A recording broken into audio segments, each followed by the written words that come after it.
We all know the feeling. It's Sunday night. You sit down at your desk with a brand new notebook. You spend 2 hours writing a beautiful color-coded to-do list for the week. You map out everything. Waking up at 6 a.m., hitting the gym, reading 20 pages of a book, and finally starting that side project. You go to bed feeling like an absolute powerhouse. You feel productive. You feel successful. Then Monday morning comes. The alarm goes off. And what do? You hit snooze. You close the notebook. By Tuesday, the plan is dead, and you feel like a failure. Why does this happen over and over again? Are you just lazy? No. The problem isn't your discipline. The problem is the plan itself. Welcome to People. Why?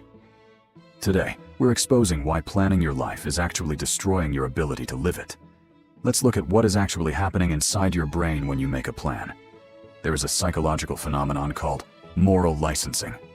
Your brain is an efficiency machine, but it is also terrible at telling the difference between imagining an action and actually doing it. When you spend hours planning your future, imagining your fit body, your new business, or your clean room, your brain releases a massive hit of dopamine. That is the reward hormone. You get the emotional high of achievement without doing a single second of real work.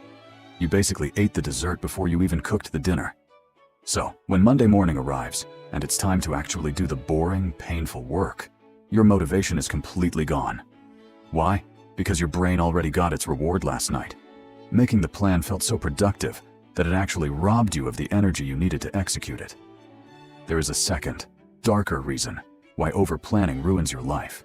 It creates an illusion of control.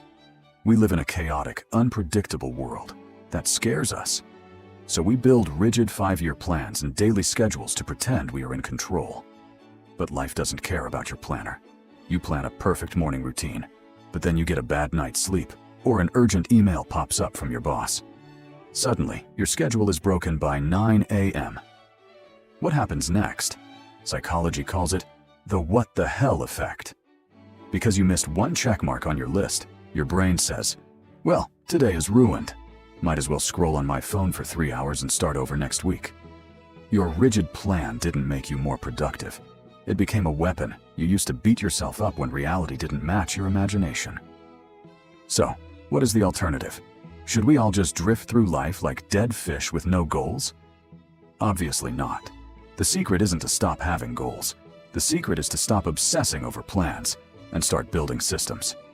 A plan is rigid. It says, I will write 2,000 words tomorrow between 8 a.m. and 10 a.m. If you fail, you feel like a loser. A system is flexible. It is a simple behavioral rule that says, I open my laptop and write for 20 minutes every day after my morning coffee, no matter how bad the output is. Stop trying to map out every step of the mountain before you even buy the hiking boots. Action creates clarity, not the other way around. You don't need a better planner. You need to start doing the work before your brain realizes how hard it is. The next time you feel the urge to write a massive 10-step plan to reinvent your life, ask yourself a hard question. Are you actually preparing for the future? Or are you just buying cheap dopamine to avoid doing the work today? Sometimes, the best plan is to simply take one imperfect step forward. Thanks for watching, people. Why? If you've ever fallen into the planning trap, drop a comment below and let's talk about it. Hit subscribe for more weekly reality checks on the human mind.